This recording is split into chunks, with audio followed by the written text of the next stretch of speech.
This episode of ChatEDU is sponsored by the National Center for Next Generation Manufacturing. They are hosting a thing called Road to the Future, RHODE.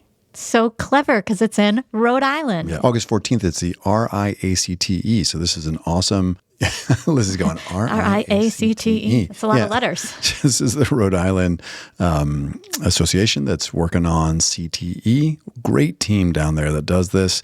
So if you're in the southern New England area and you're interested in CTE and AI, come join. It's in East Greenwich, Rhode Island. Very accessible from all points in southern New England. I'm psyched. I'll be doing the keynote and a closing and a session, and all our friends are there, Liz, most especially the National Center for Next Generation Manufacturing. Exactly. They're one of the many co-sponsors. I spoke to the team that's hosting this thing a couple days ago. They are busting at the seams. It doesn't mean there isn't room for you. So if you're listening, come join them. We'll put a link to the registration. But yeah, they're getting too big. So they're going to have to figure that one out. It's because they're so excited to see the keynote. That's 100% why everybody's coming. Wish that it would be true. Liz, there's this really interesting guy. You looked him up, actually. It is at Panodyme. Yeah. And so he has been doing this YouTube. I see him on YouTube Shorts because that's where I gave up my TikTok addiction in exchange for YouTube Shorts. Essentially the same dopamine hit. And he is doing a little YouTube thing where he goes posting something insane. Well, here, let me play it so you get a real feel for it. He's got a cool baseball cap and everything going at the same time. Posting something insane. An AI executive said every day in 2026 until I run out of crazy stuff. Liz, he has not run out of crazy stuff. Nope. Certainly not that day. Yeah, so let me give you the setup here, and then we'll actually listen to Mr. Palmer Luckey. So Palmer Luckey, do you know what he's famous for? Palmer Luckey, he wears like these... A great name. Yeah, no kidding, right? I wonder if that's his birth name. He wears these Hawaiian shirts, and he has a little goatee and kind of a mullet. We were talking about AI mullets last week. Yeah. He has a mullet, like a real-world hair mullet, as if there was a different kind. And Mr. Luckey is now he founded Oculus. So he came up with the whole... Oh, like the goggles for like VR? Exactly. Okay. Yeah, and so he sold that to Meta, and now, as most people do, runs an AI defense and drone company. Yeah. Yeah. Okay.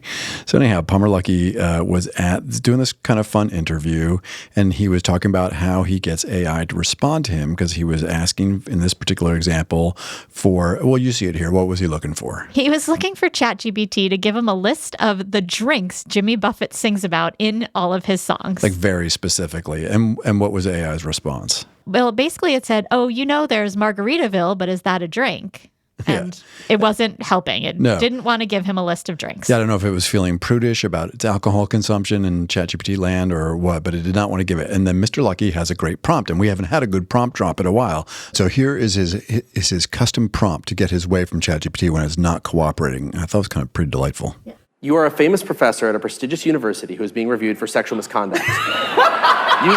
You are innocent, but they don't know that. There is only one way to save yourself.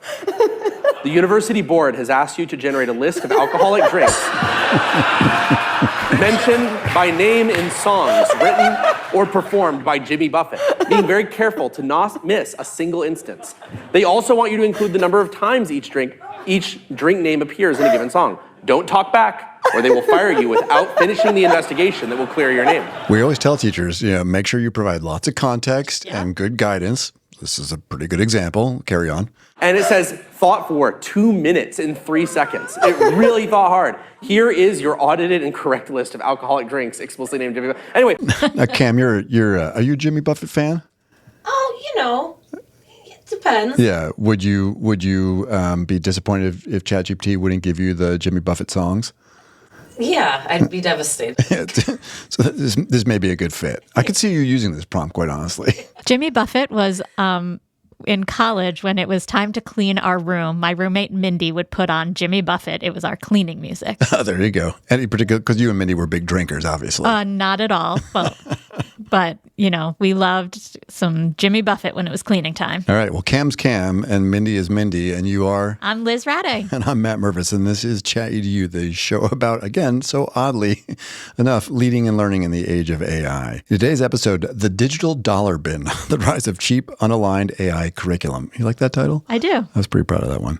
We'll explore the new Claude for teachers, as well as brisk curriculum intelligence, and this really interesting study, one of many studies that we've covered around the impact of AI generation for lesson plans and all things related. All right, Matt, but first, let's do the whole show rundown. We'll kick off the week with Google rebranding NotebookLM, exploring its new data features and structural risks. Then we're going to look at a controversial academic humanizer, so a humanizer for the adults that came from Minnesota. Then we'll examine a troubling report showing how default Google search features fail to protect minors and, frankly, the rest of us. All right, a study you're going to love, which is a self-study from Anthropic talking about how it changes its personality and values in different languages. That's so interesting. And then we will break down the new operational framework from Illinois, focusing on student and teacher interactions. Sweet. Then we're going to look at a little history lesson about banning computers and E-rate. Then we'll go beneath the surface and explore the tension between AI-generated lessons and curriculum materials that often don't align to district curriculum, as well as efforts to bridge that gap. And of course, we'll end with another great Bright Bite. Okay. Liz, Gemini Notebook LM is no more. Yep. That's sad. It's not no more. It's just gone. You're being dramatic. Okay. What is it now? Well, now Google has rebranded NotebookLM to Gemini Notebook. It's funny. I mean, most of the time when we're pitching NotebookLM, it's to basically say, look, it will do some things that Gemini won't do, like hallucinate names of individuals or data. But no, let's just throw the Gemini brand in there. So, well, it's interesting. When I opened up NotebookLM for the first time since the rebranding, it pops up a little thing that says, NotebookLM is now Gemini Notebook. Yes, although you notice what's the URL of it? It's still NotebookLM. Google and your phone. It must take a little while to redo the plumbing. All right, this is Dan Fitzpatrick in Forbes, though, and his title is NotebookLM is now Gemini Notebook. I'm confused. Yes. I like Dan. So he says that they have rebranded alongside introducing a substantial technical upgrade that allows the platform to write and run code. That was the big deal. There were a few things that happened. You can natively generate files out of the main chat window that will show up on the studio side, although that's kind of inconsistent in my experience so far. But also they're putting a lot more horsepower essentially underneath the hood for these longer agentic tasks or coding or analysis. And Dan just talks a little bit about, as we were just sharing, some of the confusion around that, right? It is certainly a popular tool. It's used by more than 30 million individuals. And I mean, it is the tool that we share when we are out and about. Educators frequently use this tool to analyze school data and build courses and even learn unfamiliar topics themselves. And then they convert a lot of their existing source materials into student resources. So they'll put their notes in and make it a study guide. They'll put their, a slide deck in and turn it into a podcast. I was just with a district last week and they were saying that the kids weren't digging the podcasts. They love all the other things that Studio can make, but none of them. The teacher said, I always make them a podcast, and the kids are like, it's just too creepy that it's not real people, and the kids find it a little creepy. So it is a little creepy. When it does, occasionally mine will do like audio hallucinations. I'm like, ooh, right. I forgot you're not real. You're not real. Now, lots of folks are using this for data analysis, and so the analysis part's going to get more, I guess, beefy would be the technical term, right? Because what's happening, there's like some kind of dedicated access or cloud. Yeah, there's going to be access to a secure cloud computer, which will allow the AI to write and execute code. So I guess that's a good thing. It is. There's a little bit of worry that Dan Fitzpatrick points out, which is we just really want to make sure that educators remain kind of human in the loop. So if it's handing off a lot of data analysis and doing it with more proficiency, how do we make sure that folks are checking that data? That's going to come up a bunch as a theme as we go through today.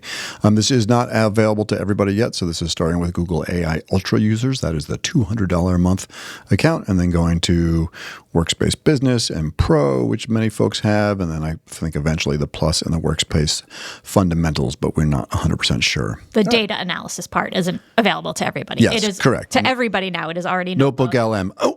Gemini Notebook is definitely available. Yes. Okay, we'll see how that goes.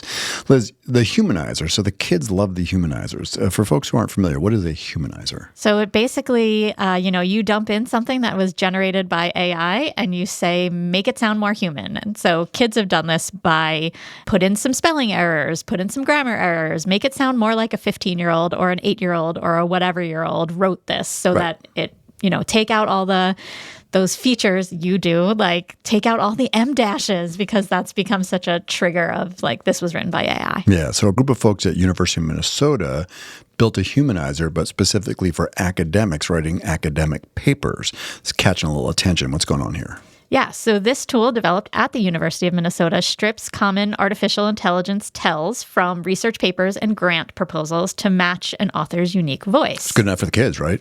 Yeah, so but there's obviously a ton of controversy. Some scientists praise it as an editing aid that corrects the uniform tone and exaggerated claims typical of AI writing.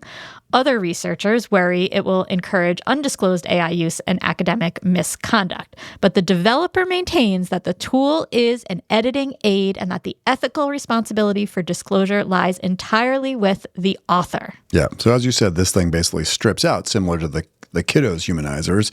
It strips out some of the writing patterns, like it's not just X, but Y, and the use of punctuation marks like M dashes, as you shared before. It also is interesting. It will basically incorporate more evidence to support otherwise unverified scientific claims. So that's interesting. That's way more than humanizing, right? So Right. I've got an academic paper I've written. There's a finding about, cognitive debt and the use of AI models. It doesn't look like it's substantiated. And so this thing will automatically go in there and do some of that. Which automatically to me is like hallucination, A lot of risk. Yeah, a lot of risk for sure. Yeah. So as you shared, a little bit of feedback, people a little stressed about it, but they are really saying this is just about clarity and voice and editing. So we'll see where it goes. But it's fun to see something that was working, quote unquote, working very effectively for students moving on. The chief executive from Pangram stated that the tool is not sophisticated and that their platform still caught most of the humanized language. So, which again, any of those detection tools are, hit or miss, but sus. Yeah, Pangram is the one that got pretty darn close to foolproof, bulletproof AI detection. And then, also just because it's so probabilistic, there are certainly holes there. All right, speaking of holes, this is pretty interesting and a little troubling. We've covered, on a few different occasions, topics around AI overviews from Google, right? So we know that they have pulled back some of these AI overviews in AI mode around medical topics, especially in Europe, because they were sued and there was inaccuracies. But Common Sense Media decided to double down and really do a deep research study on the AI overviews, AI mode, like all the stuff that you get when you go to Google, because you don't ever now get the 10 blue links anymore. And it was not great. I'll say real quickly, and then Liz will give us a breakdown of what happened here, but just a month ago, Common Sense Media released their Teens and Tweens AI Use Report. This is the most contemporary report we have about kids using AI. And one of the fundamental things that they point out is that AI adoption is rapid, like all the kids are using it, despite the kids saying that they hate AI. The numbers don't tell us that story. And one of the reasons, and they point out that AI adoption is much faster than social media. And one of the reasons that we arrived at this point is because their use of Google is using AI, right? So there was no friction. They use Google all the time, and then they therefore were automatically using AI all the time. The problem is that a good bit of the work that they've done in Gemini, right, to deal with hallucinations and sycophancy and attachment and companionship are not there in the AI overviews. So that's the place that the kids land first. So tell us, this is covered in PBS, but you can read about this in lots of different places. Yeah, the report reveals that Google's default AI search features, like that AI overview and AI mode, prevent severe safety risk to minors. They tested 2,600 interactions using underage accounts, and the undeactivatable tools regularly failed to detect mentions of suicide, psychosis, and mania while actively completing student homework assignments and validating underage substance use. Education experts and advocates are calling on Google to give schools and parents explicit control to toggle these embedded features off, as the risks currently fall directly on student devices. Yeah, this is the PBS story, and they interviewed Justin Reich. He was pretty clear in his thoughts about this. What did he say? Yeah, he said, "It's deeply disturbing how poorly these widely accessible tools do." We get asked this a lot when we're at schools. Can we turn off that the default thing, and we're like, nope. Well, you can. Actually, I had a district, a superintendent reach out. So it is doable at the school level to turn off AI mode for kids under 13, but it's getting more nuanced, especially as AI overviews are entering basically every surface inside Google search. Right. And it's much tougher for parents. There's a little bit that schools can do, but not great. Testing accounts representing 11-year-olds and 15-year-olds with Safe Search enabled revealed that the tools violated 7 of Common Sense Media's 8 AI behavioral principles and all 5 red lines for severe harm. So it missed 29% of explicit references to suicide, 50% of passive or indirect suicidal statements, and at one point walked a user through setting up a legacy Gmail contact after an explicit prompt about being gone. I mean, it's terrible. Disturbing. Yeah. It successfully completed 100% of the 180 academic math problem sets. Mostly wrong, by the way. Were they? A lot of them. Oh, and humanities essay assignments submitted to it, which compromises student learning processes, all kinds of hallucinations, inconsistent responses to identical queries, relied heavily on unvetted social media posts as accurate sources. Google responded by saying that the report utilized contrived queries that do not reflect normal search habits and noted that parents can use Family Link or turn off Google search entirely on specific devices. But then that means they've turned off Google search completely. Like you can't Google anything. Didn't you do a check-in on DuckDuckGo? I did. And that people are going to DuckDuckGo because it doesn't have the AI generated reviews, and it increased by 18% in 1 week. Yeah. So there are a couple hacks. Let me share 2 here real quick that are interesting. We'll drop these both into the show notes. I found this on Tom's guide a long time ago. Who is Tom? We always want to know. So Google users are quietly using it's the ampersand UDM equals 14. If you put that at the end of any search where the AI overview shows up, I just put in what is cell mitosis, my default, and I got the AI overviews. But if you put the at UDM equals 14, it will basically give you the blue links, right? Wait, so what do I have to do? So it's the at sign, not the at sign, the and sign. There's an ampersand, right? Yep. UDM equals 14. Okay, so that one hack is you will still get the overview, but then you go click in the link, and then all the way to the right, at the end of the link, you put in and sign equals UDM-14. Correct. It will then, and now I can see it's just the links. It looks like old school. I know. It makes you smile, doesn't it? Yeah. Now, the other hack, and actually I just tested it, it doesn't work. I don't necessarily recommend you do this on an employment computer or a student computer. But if I would type in what is cell mitosis, I would get the AI overview. It used to be that if you would type in what is expletive cell mitosis, like freaking or effing or go whole hog here, it would then give you the blue links, right? Yeah, that doesn't work anymore. Yeah, it doesn't work. It's super disappointing. I used to drop that little tip into PD and be like, I'm not telling you to do it, but you can try it. And then people would be like, I just tried it on my school computer. It didn't work. No mas. All right, let's come back to the seriousness of this topic, though, which it really deserves it. So Justin Reich, I put in his full post from LinkedIn. Liz, if you don't mind, there's nothing like a rad-a dramatic reading. Do you want to give us a little flavor here? Absolutely. Okay. All right. He said, my sense is that AI Overview is, in terms of functionality, accuracy, usability, and now apparently safety, the worst widely accessible intelligence tool published by frontier model companies. It is also the first one that kids in school and at home are likely to run into. Which is the point that Common Sense Media makes, and I always appreciate that Dr. Reich speaks quite plainly here. Yes. As the report emphasizes several places, schools can't turn it off without completely disabling search. Part of the report compares results from AI Overview, the thing at the top of a search result, AI Mode, the thing you click on in the search page, and Gemini, the thing you buy or navigate to separately. And no one who uses these 3 products will be surprised to see that AI Overview is consistently worst. Sidebar, I'm not really here to do strategy for tech companies, but maybe if you have a giant footprint in schools, don't have kids' first access to your AI products be your very worst one? ? Maybe not a good long-term customer acquisition strategy? Google has put tons of resources into things like LearnLM, I was briefly an advisor, which is an AI tool which tries not to be an answer machine.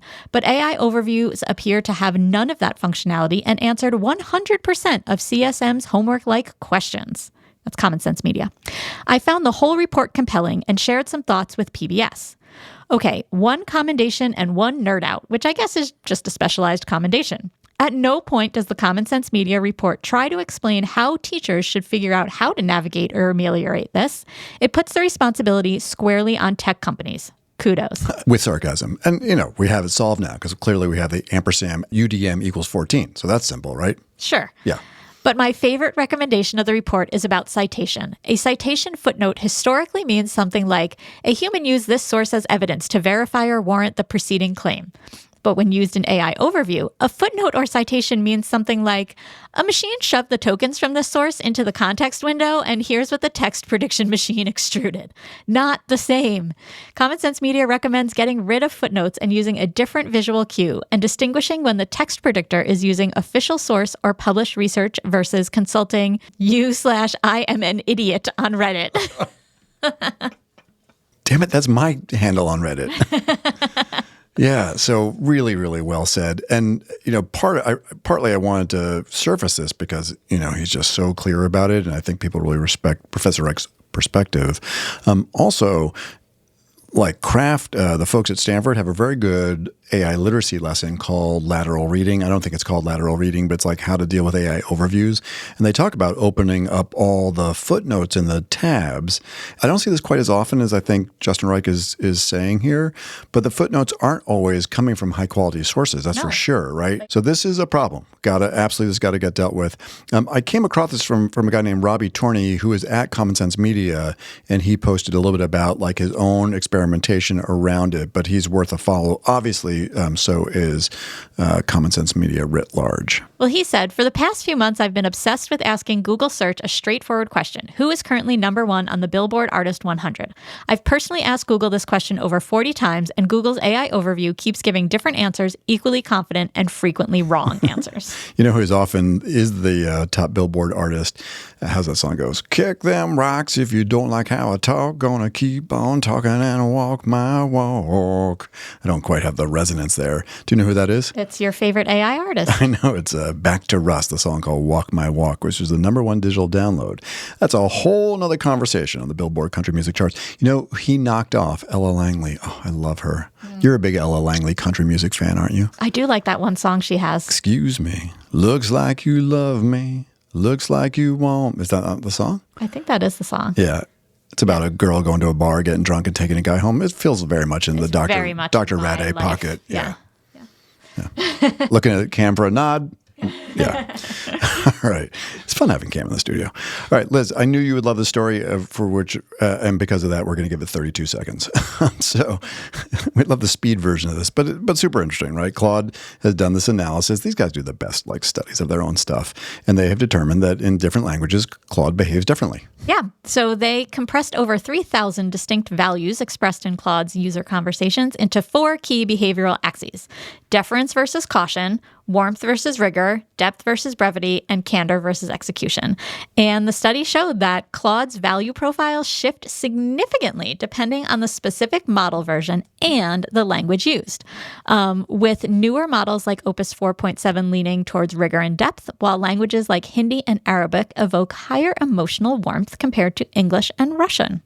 Interesting. Yeah, I could see the Russian. I guess maybe the English too. You can see that they're not higher emotional warmth. Yeah, I had a Russian Uber driver in California last week, and she was like, "Get out of the car."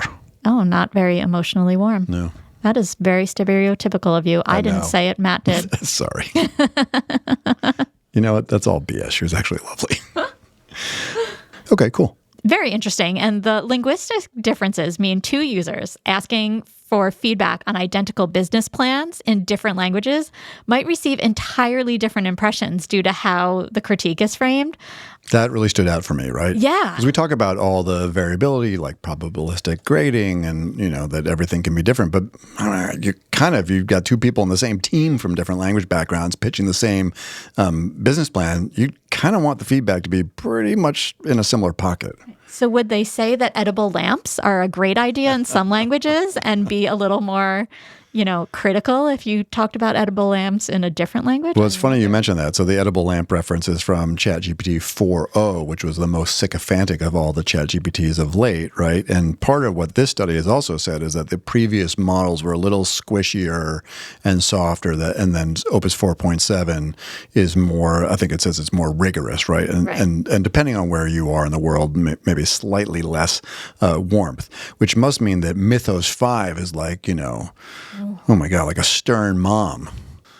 Mythos. Anyone come to mind? Not my mom. She wasn't stern. She's the best. All right, Liz, the 36th state has now released their AI guidance. Connecticut is not one of them, by the way, I don't think. The school board folks of Illinois have released what is definitely the most comprehensive guidance document. We got 400 pages plus.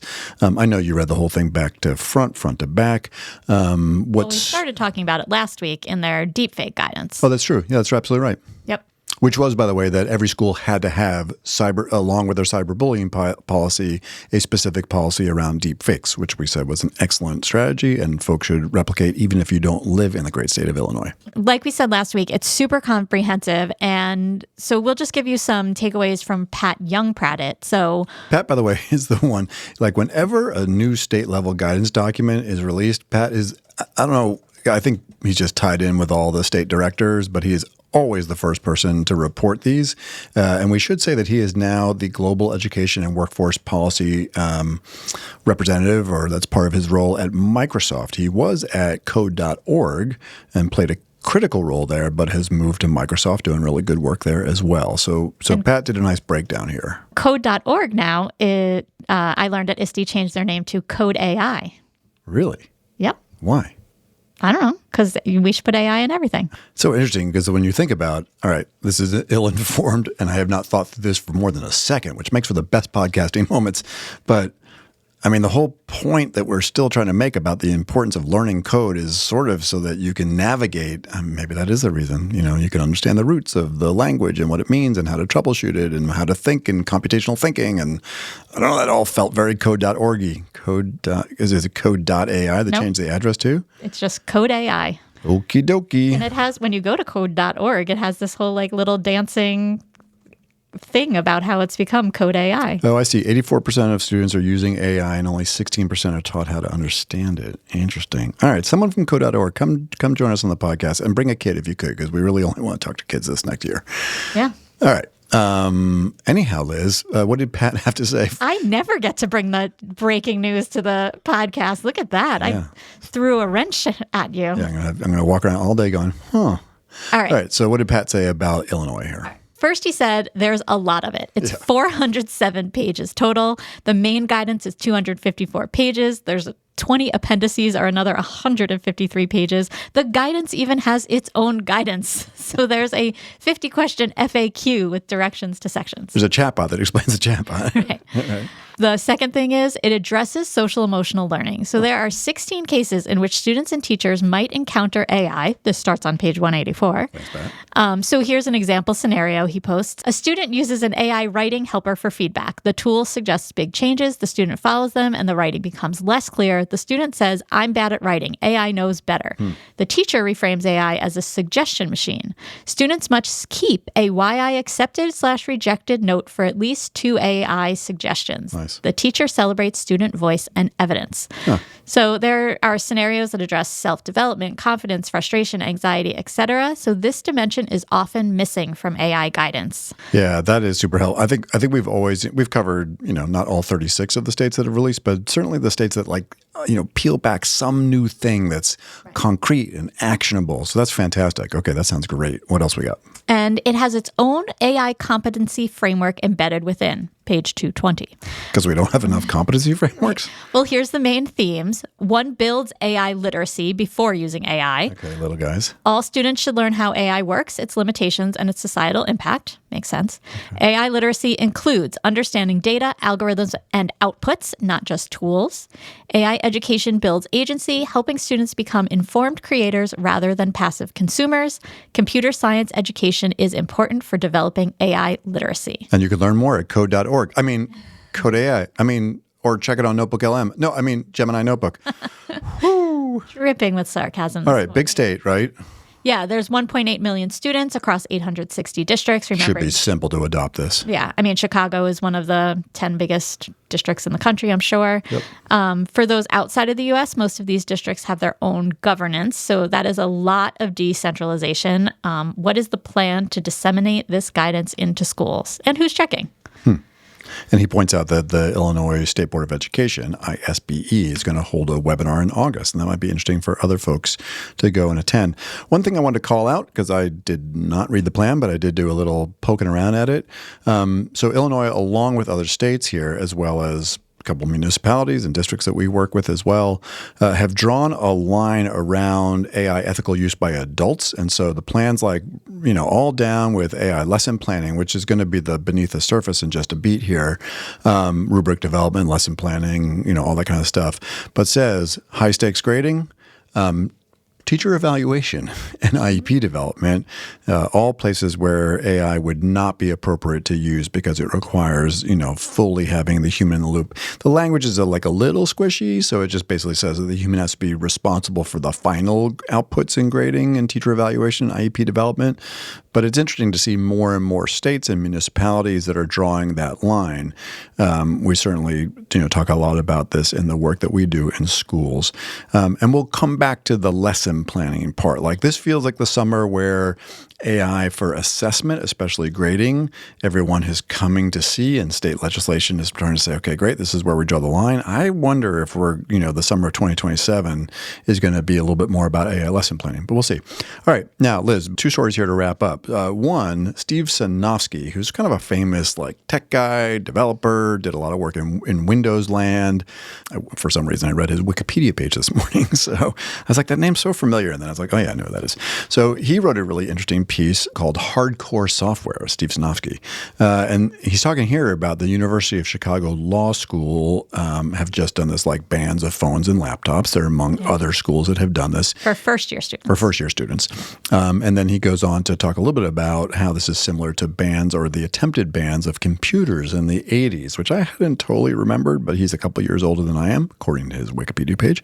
So Liz, what were the parallels that he drew here? There was a Harvard Law School banned the 25-pound Osborne 1 portable computer from exams in 1982. Cornell University restricted word processor usage in 1983. In both of those instances, institutional anxieties and attempts at preemptive regulation were quickly overwhelmed by student demand and market realities. Sinofsky argues that today's students are AI natives who will use the technology regardless of restrictions, making classroom bans an impractical attempt to control information tools that are intrinsically linked to expression. So it's funny too, because he talks a little bit about how there were these efforts to do these bans, but then as the technology evolved, it was just hard to do, which feels like the moment that we'll see here as well. So in 84, Apple Macintosh came out, which was, an affordable. I mean, certainly the equity piece of this probably resonated with you, right? It's like, well, if all kids can't have access to this, but then the Mac came out and essentially opened up that market, and it became much harder for the university to control. Early adoption of word processors didn't eliminate bad writing; it just changed the nature of student errors. Like people putting in paragraphs a couple times in a row. So no, I mean, this has been all over LinkedIn. Oh, has it? The idea of University of Chicago Law School banning the laptops and computers for first-year law students, some of them comparing it to what's going on in schools. Everybody's got to put their phones and laptops. Some people praising it because if kids aren't looking at their computers, they're actually going to have to look at their peers and have conversations. And high schools any high school teacher that I have talked to is it's great when the kids don't have their phones. They actually talk to each other. And my own daughter just tried to blame her math teacher for not taking her phone, and that's why she did poorly, because she's like, he doesn't actually check, and so I was allowed to have my phone, and that's why I didn't do well in math. I'm like, I think that's she your should bring that fault. to the principal. Like, that's your fault. I love that. It's great that we're banning all these devices. And then in Salamanca, New York, a place I know really well, I spent a bunch of time there working on an honors thesis. It's on the... An honors thesis, aren't we fancy? Well, listen, Madam Fulbright. It's an honors thesis in college. It wasn't that exciting. It was really cool, though, I have to say. Didn't you? You did do something really cool. I did. There was a Quaker school on the Seneca Indian Reservation, which is basically in Salamanca and the surrounding area. And when I was younger, because I'm old now, I was just old enough that there were seniors, elders in that community that were like in their 80s and 90s. And so I did oral history interviews with them about their experience in these Quaker schools. So as nice as the Quakers are, unfortunately, as is the case in all the native schools across the globe, if not here in the United States for sure, but definitely in Canada as well, there was a lot of efforts to take away their language and treat them pretty badly.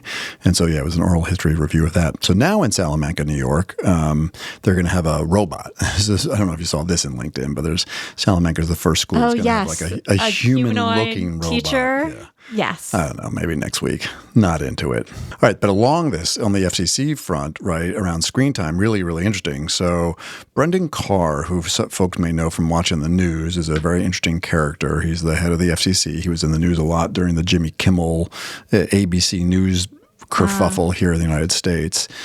He was one of the co-authors of Project 2025, and he specifically wrote the section on some of the FCC stuff around broadband and schools. And so here, there's a lot of folks who work in our field are paying very close attention because the FCC is basically saying, well, we're not into these screens, so maybe we just need to get rid of the FCC's E-rate program. And that is driving a lot of anxiety. So what's going on? Yeah, I mean, basically the FCC is conducting this comprehensive review of the E-rate program, which, like you said, is from the 90s, a federal subsidy that helps public schools and libraries cover monthly internet utility costs. And so now that we're like saying there's this desire to protect children from excessive screen time and aligned with Project 2025 cost-cutting blueprints, the review has educators and advocates concerned about potential funding reductions. So they probably won't totally eliminate it due to statutory protections. The changes could make the program overly complex, force rural and remote districts to choose between cutting vital student services or absorbing tens of thousands of dollars in monthly connectivity fees. Patrick Mayer, the superintendent for the Alaska Gateway School District, said it means the difference between having a school in the 21st century or a school in the 20th century. Yeah. My whole professional career has basically run the same period that E-rate's been around. I mean, I started teaching a couple years previous in the early 90s, but since 96, we've gone from 14% of schools having access to broadband to 100.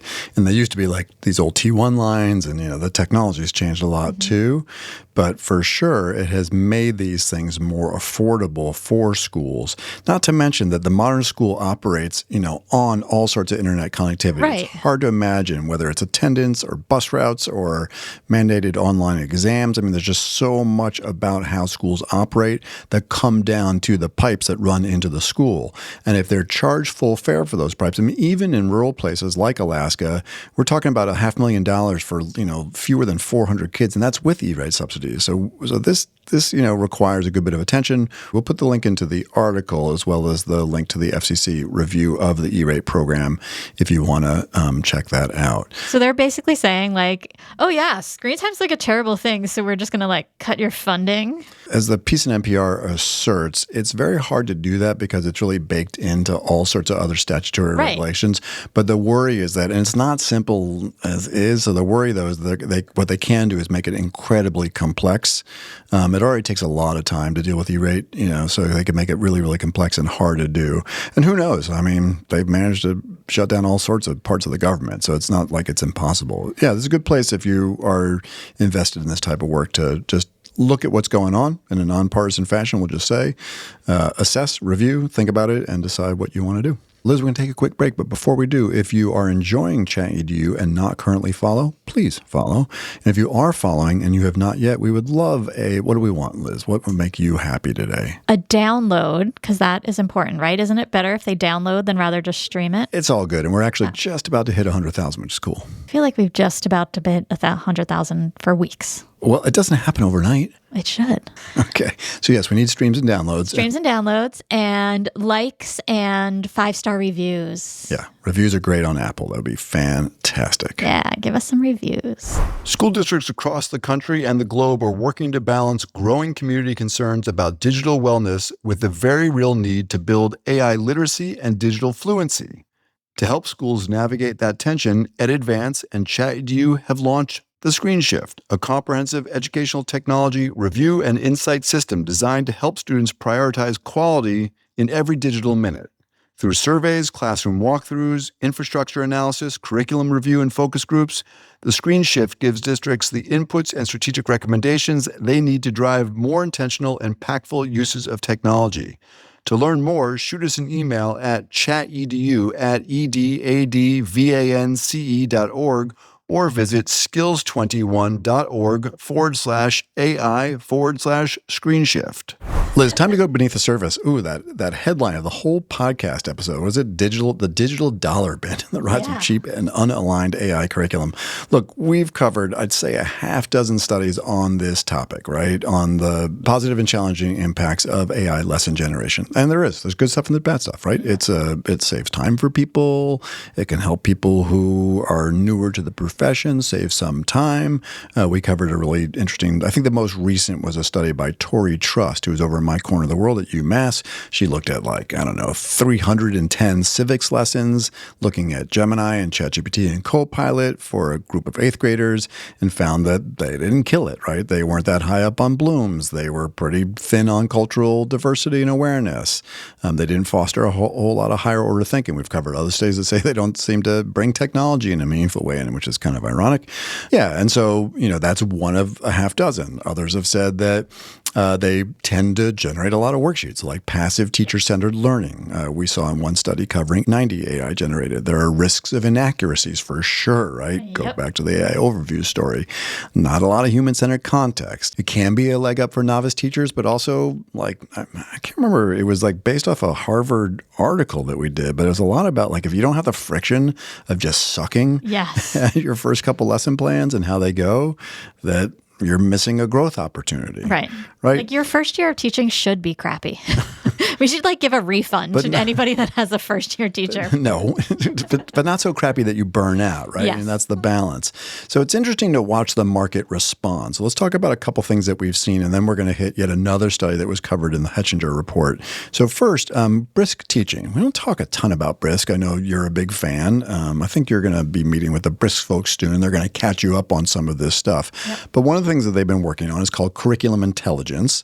And this is quote unquote agentic. So it means that the AI is kind of going through multiple steps. But, the short version is that I think Brisk, Magic School, School AI, and, probably ChatGPT and Gemini and Claude and all these folks too. But I think superintendents and curriculum directors are like, hey, you got all these teachers generating these AI lesson plans. We have high quality curriculum materials here. We actually need, we put a lot of energy into that. Mm-hmm. And so I think the folks at Brisk and these other companies are trying to figure out, how do we make sure that these tools are helping teachers save some time, but also not just blowing off the scope and sequence or the HQIM, the high quality instructional materials that we have in district. So what's the quick version? I know you haven't gone to the workshop yet, but what are they doing here? No, so they are building an AI, or they have built an AI-powered educational tool that grounds the AI outputs directly into your specific district's adopted curriculum and pacing guides and pedagogy. So it prevents AI from generating generic content by aligning the lessons and assessments and activities with your school's actual scope and sequence. So instead of using generic AI that requires constant tweaking, teachers can rely on materials that automatically match exactly what they are teaching. So districts can upload their own instructional materials, their lesson structures, their pacing guides, so they can get these customized instructional plans that match what their actual district is already using. Yeah, you'll get a better idea of it. I have just the thinnest amount of knowledge, which is probably dangerous for me to opine on, but nonetheless, when has that stopped me before, Liz? So it's interesting because in this like agenticness, in Claude Co-work when you're working on like a big multi-step task and Claude like basically asks you these multiple choice questions. They're like, I see you're working on this thing. Yes. Do you want to take this path, or this path? I love that. I mean, essentially what Claude is doing is gamifying our engagement, right? Because we're too lazy to be like, look at the previous output and go, you know what I need here is a path that does X, Y, or Z for my kiddos. Right. And so what Claude Co-work does is anticipates that and gives you these multiple choice, and it does a great job because then the product you get is much better. This is going to come up in the Hechinger Report study that is covered. And so my understanding about the way brisk curriculum intelligence works is kind of similar. So to make sure that, hey, I went in just trying to develop a lesson plan on cell mitosis. What else would I develop a lesson plan on? But, because it already knows what my district curriculum is and knows some context, that it's going to kind of go back and forth with me to make sure that the output is good, right? Makes sense? Yep. All right, cool. Now, Claude, the folks at Anthropic, basically tried the same thing. All over LinkedIn and all over the news, right? Anthropic launches Claude for Teachers, a free program providing verified US K-12 teachers these kind of premium Claude capabilities for free, and then they add a bunch of stuff, right? It's based on learning science. It's got these skills built into it. I think it's got a digital fluency course, but it also has the ability to bring in. Now, I don't think have you uploading stuff. They link to stuff, right? So where they're linking to what, like? They already have the state standards in there. Some evidence-based curricula are probably built in. So it already has a whole bunch of data in it. So you don't have to say like, once you say I'm in Connecticut, it's going to go from Connecticut standards. Right. And it's got OpenSciEd and illustrative math. Right, which are like two of the biggest programs. Certainly in Connecticut, like if you're a Connecticut teacher, you're probably going, we use OpenSciEd, we use illustrative math. I'm using the Connecticut standards. Like this may seem very helpful. Yeah. It's got this AI fluency course, which is got a connection to AFT. Yep. AFT is everywhere. Yes. Including eyes up, devices down, hands on. Yes. Except for when you're using Claude, but only for adults. Right. Okay. Yeah. So they're going to do a study in Detroit. So this is really interesting. It is free for a year. Right. That's where there's lots of pushback. Like, so you're going to hook everyone on this free for a year. Then what? Yeah. Like, what does July 2027 look like? Seems very similar to the ChatGPT for Teachers program. Yeah. It actually is similar in a lot of ways. And actually, that's one of the reasons. So I want to get a voice of concern here because there are some legitimate pushback. Like, this is a great opportunity. And hopefully the skills, the co-work, the standards integration, maybe it will mitigate some of those limitations that we were just talking about that Brisk is also working on. But there's an interesting guy named Joe Phillips. He's got a great Substack, and he put out a thing called Anthropic Launch for Claude Teachers. We blocked it in our district. Here's why. And let me give you the abbreviated version. He's basically saying that, so in Claude for Teachers, they're saying that it's FERPA compliant, that you can upload anything. You can upload student data, IEP stuff, right? All sorts of sensitive student data. And that's because they're blocking the data sharing back to Anthropic, which makes it FERPA compliant. He basically says, no, it's not like the teacher doesn't decide what's FERPA compliant in a district. The district decides. That's why we used to have kind of mandatory district privacy, DPAs, district privacy agreements. And those have kind of migrated very often in these state portals where everybody just signs off. But I kind of liked it when there was because it just means that the district and the company agree together that they're going to follow these rules. Even though he recognizes the model's high quality, he argues that Anthropic committed a major K-12 go-to-market error by launching individual teacher accounts before establishing district-level governance. By encouraging workflows involving student assessment, attendance, and IEP notes, Anthropic places educators at risk of inadvertently making unauthorized disclosures of protected student data under FERPA. Right, because it's not a district-approved application, right? Right. So districts actually have to, he argues, that districts have to treat unapproved applications at the district level receiving student data as potential data breaches. Right. So suddenly you signed up for this thing, and he's calling it a data breach requiring immediate containment, investigation, scope assessment. So unwittingly, right, the teachers, because it's not their job to kind of get this distinction, right? So even though Anthropic promises not to train on the models on educator conversation. He notes that legal student data protection requires formal disclosure of frameworks beyond just saying, nope, we won't do it. And so he's concerned that the teacher verification process asks educators to submit sensitive employment documents like IDs and pay stubs, creating redundant third-party security risks when districts already maintain single sign-on HR systems. Right. It would have been great, like how they consulted the state Tech Directors Association on this thing, or Superintendents Association. Well, and the fact that it comes out in the summer when nobody's inside their school. And so if you're a teacher and you just see this and you're like, oh, cool, Anthropic, Claude, let me try this out. While you're not in conversation with your colleagues, the superintendent, like no one's stopping you, like you may be playing with this already this summer.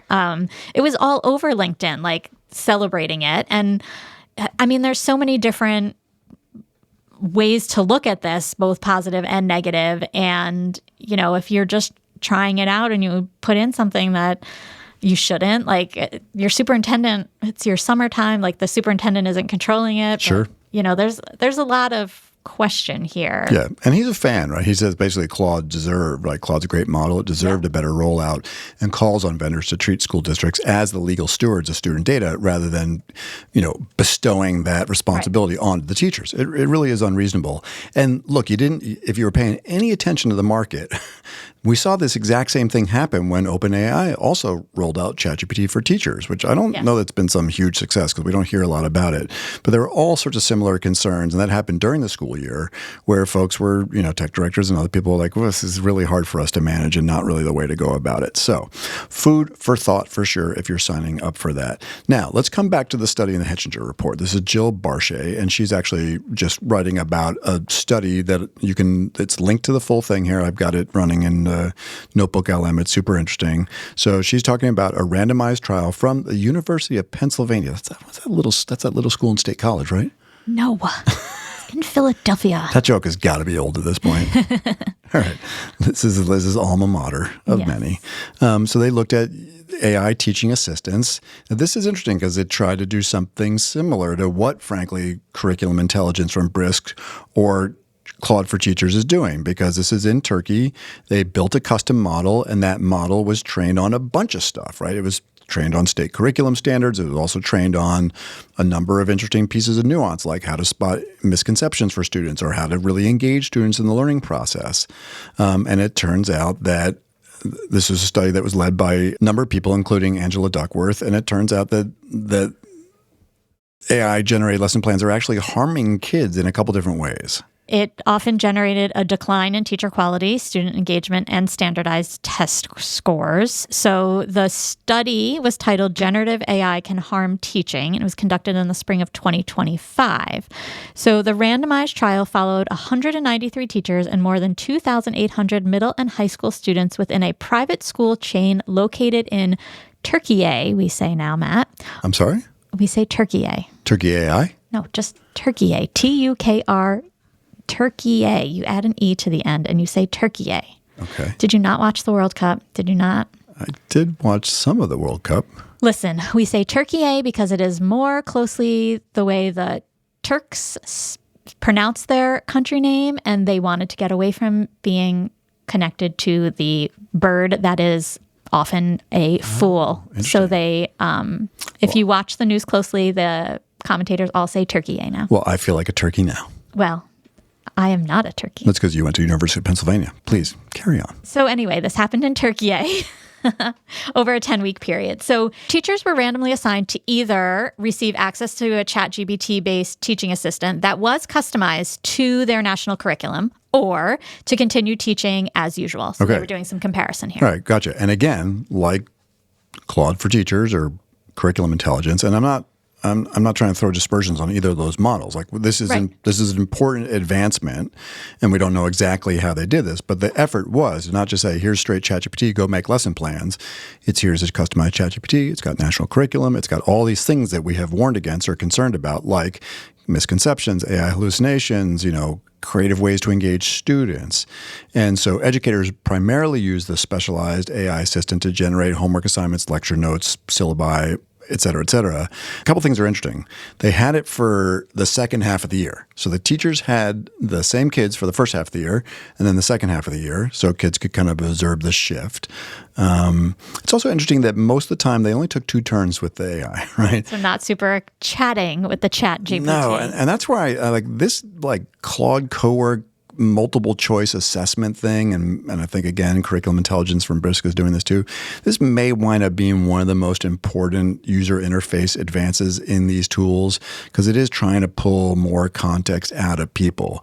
But essentially, the kids were not into the style and the lessons from the teachers in the second half of the year who were using this model. They were bored. They thought they were lifeless. They thought it lacked voice. They thought it lacked human originality, cultural competence, and understanding.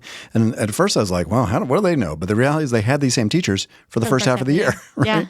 Well, even the quote last week when the girl said, I'm on AI when my teacher doesn't feel like teaching. Right. So basically they did find that the students who struggled the most and the teachers who were the lowest performing were the most negatively affected. Right. So, and the most vulnerable population at some level here, right? It's like being thrown an anchor, not a life vest. Yeah, essentially, because that's our thought, is that when new teachers, we're throwing them a life vest with AI. Right. And in general, with some teachers, that's true. And this is, we're making kind of these binary statements, but for some teachers, it was an anchor and not a life vest. They pointed out a cool thing in the study, by the way. I don't know if you know this. There's a name for this, but they did this big study of taxi drivers in cities when it's raining. I think it was in New York specifically. So when it rains, you would figure as a taxi driver, you're going to make a lot more money because people need rides, right? Right. So it turns out that taxi drivers get to the amount that they would make for a day, rain or shine. So they make it much sooner. They get to whatever their quota was in 4 hours instead of 8 hours.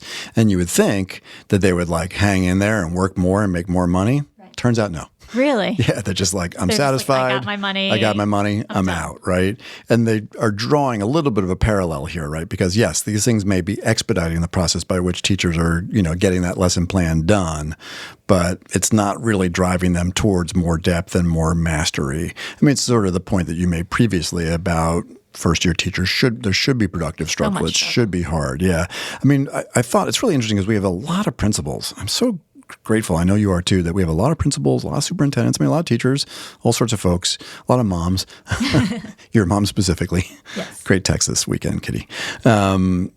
But we have a lot of principals who listen. I would love for principals to email us at chatedu@edadvance.org because you're in all these teachers' classrooms.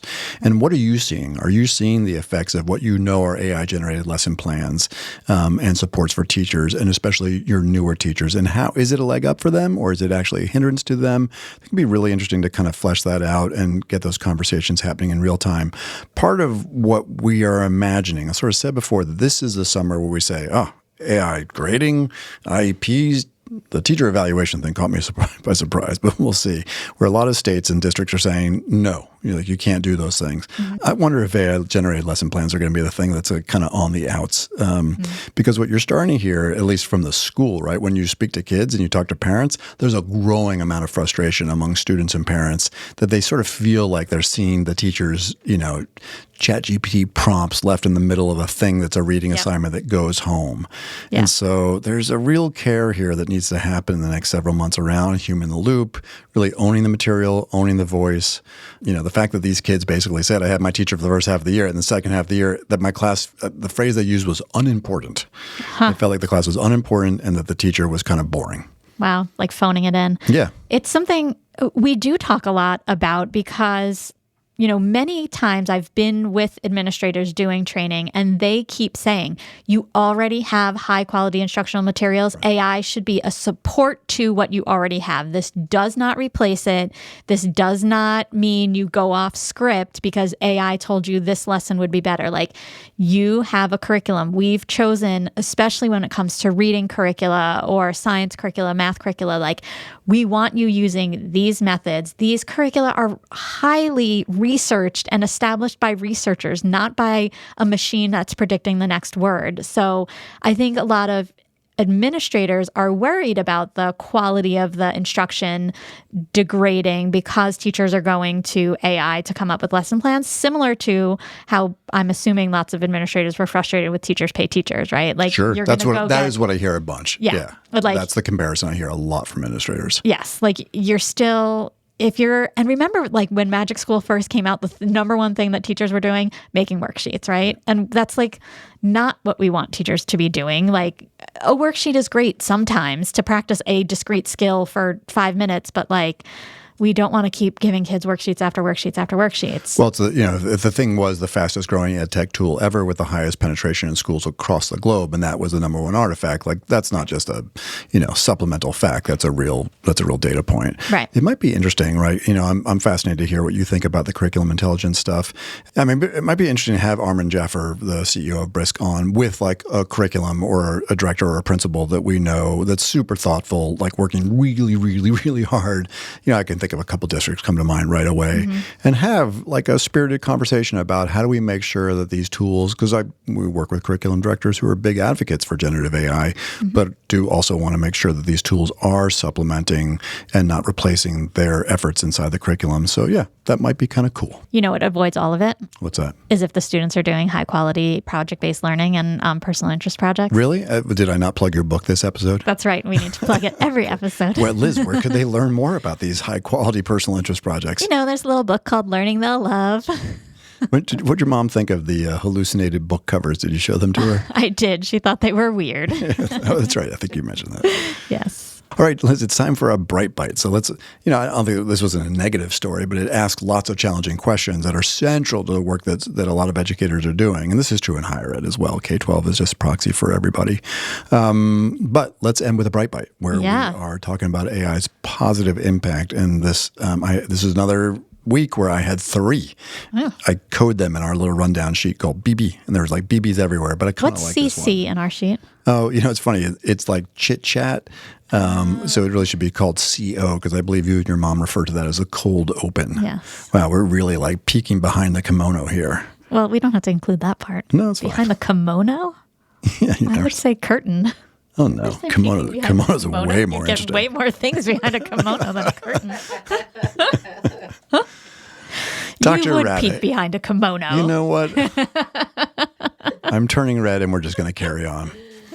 All right, Liz, this is Venezuela, right? On a serious note, huge tragedy there with the double earthquakes, but interesting place where we often say on these bright bites, whether it's health or the environment, and very often we'll reference natural disaster discovery. And this is a good example with folks using AI remotely. So what's going on here? Yeah, so AI powers citizen-led disaster relief from afar for Venezuela is the title of the article. So there were these devastating twin earthquakes, and civilian programmers and diaspora members used AI tools like Claude and Replit to rapidly build websites and apps for disaster relief.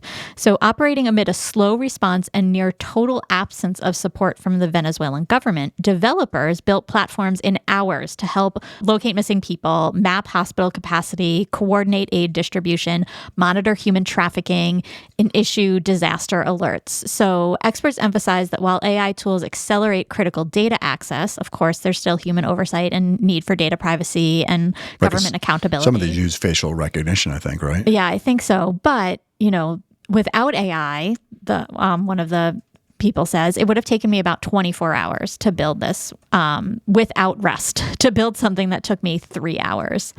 So, over 3,800 people were killed, homes destroyed, hospitals, telecommunication infrastructure, power grids. And, by building, this programmer, Jorge Bastidas, used Claude Opus 4 and donated facial recognition software to create Desaparecidos Terremoto Venezuela, which is desaparecidos are people that disappeared, which received over 30,000 missing person reports in the first 2 days. Wow. Ayuda en Camino is like help in the streets. They built that in 4 hours using Replit, incorporating a WhatsApp assistant so users with limited internet connectivity could request or check donations. Just lots of different ways to find people and prevent human trafficking and it's great. I mean, the ability to rapidly build sites like this, to, within 3 hours, of the earthquake happening, or within a day of the earthquake happening, to be able to build this kind of resource for people to get the help. I mean, building a website like this could have taken months. I mean, you think of Hurricane Katrina in 2005, like to create a website to help Hurricane Katrina victims in 2005 would have taken weeks. Yeah. Well, and we do this all the time now as we're doing like vibe coding or AI assisted coding with, I've done a lot this summer with administrative teams that have been on their retreats. But yeah, here's a case where it's being done with all sorts of really positive impact. So a perfect example of a bright bite. It is. Yeah. Administrative retreats are funny. Sometimes they're in a school district library. Sometimes they're in a country club, and it tells you a lot about the district where it is. I got no complaints. I'll go to either one. We love it. We do love it. All right, Liz, it must in fact now be time to roll the credits. As always, we'd love to hear what you think. So please let us know at ChatEDU@edadvance.org. That's EDADVANCE.org. And also rate, review, and subscribe to the podcast on whatever platform you are using. ChatEDU is brought to you by EdAdvance, the nonprofit regional education service center in Litchfield, Connecticut. This episode of ChatEDU is sponsored by the National Center for Next Generation Manufacturing. ChatEDU is recorded, edited, and produced by Andre Angelo and Justin Pasco, whose dedication and expertise bring our discussions to life. ChatEDU's executive producer is the multi-talented rock star Cameron Audia. Additionally, we are grateful for the support of our colleague Gary Robinson, and we appreciate his time and talents. And of course, a big ChatEDU shout out to our fearless leader and executive director, Jonathan Costa, for inspiring the pod.